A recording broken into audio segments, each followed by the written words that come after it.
Hello सेवा स्वागत छ मेरो अर्को भिडियोमा साथीहरू। अनि आज चाहिँ हामी छिमेकीहरूसँग मिलेर च्वाचीको मोमो बनाएर खाने भनेर सल्लाह गऱ्यौँ। त्यही भएर च्वाचीको मासु पनि लिएर आइसक्यौँ र यसरी च्वाचीको मासु चाहिँ हामी बोइल गर्दैछौँ। हामी चाहिँ बोइल गरेर किमा बनाउँछौँ साथीहरू, किनभने बोइल गरेपछि चाहिँ अलिक छिटो पाक्छ भन्ने हाम्रो सोच भयो। त्यही भएर बोइल गर्दैछु। अनि यता सबै आफ्नै कामतिर ध्यान दिँदै हुनुहुन्छ। अनि मैले चाहिँ यसरी बोइल पनि गरिसकेँ। अनि यसरी मैले उचालेँ। अनि पछि यसरी मैले चाहिँ निकाल्दैछु र मैले टक्क निकालि पनि सकेँ। दिदीले चाहिँ उताबाट मोमोको बाटो लिएर आउँदै हुनुहुन्छ र आएर यसरी घर सफा गर्दै हुनुहुन्छ। अनि मैले चाहिँ टमाटर यो अचारको लागि हो बोइल गरेर यसरी झिक्दैछु। अनि झिकी पनि सके साथीहरू। अनि किमाको लागि रेडी गर्दै हुनुहुन्छ। यता प्याजहरू सबैजनाले काट्दै हुनुहुन्छ, कोहीले टमाटर। अनि यता चाहिँ हाम्रो अर्ग्यानिक पारामा किमा बनाउँछौँ है यसरी साथीहरू।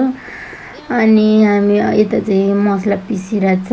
अनि यसरी बनि पनि सक्यो। मैले चाहिँ किमाको भिडियो बनाउनु पाइनँ कि साथीहरू, त्यही भएर मैले चाहिँ यस्तै बनाएँ साथीहरू, मिलाएर हेर्नु होला। अनि यसरी हाम्रो पाक्दैछ पनि मोमो बनिसकेर मम्मी चाहिँ यता मस्त लगाएर आफ्नै काममा है जाड छान्दै हुनुहुन्छ। अनि यसरी पाकी पनि सक्यो मोमो, दिदीले झिक्दै हुनुहुन्छ। अनि यसरी बनाउँदै पनि हुनुहुन्छ कोहीले यसरी। अनि पाकी पनि सकेर भाग हाल्दै हुनुहुन्छ। यता खाने मान्छेहरू चाहिँ बस्नु हुँदैछ, अङ्कल दाई भाइहरू बाजे बोजूहरू सबै। अनि यता गफ गर्दै हुनुहुन्छ कोही। अनि पछि यसरी सबैजना खाने बेला गएर यसरी खाँदै हुनुहुन्छ।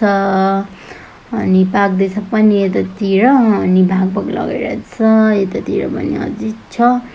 अनि टक्क लगेर अब हामी पनि खानुपर्ने हुन्छ साथीहरू भन्दै हामी चाहिँ मम्मी र म चाहिँ बस्यौँ साथीहरू र खाँदैछौँ। अनि आजलाई चाहिँ यति नै भिडियो साथीहरू, सबैजनाले माया गर्नु होला। By by.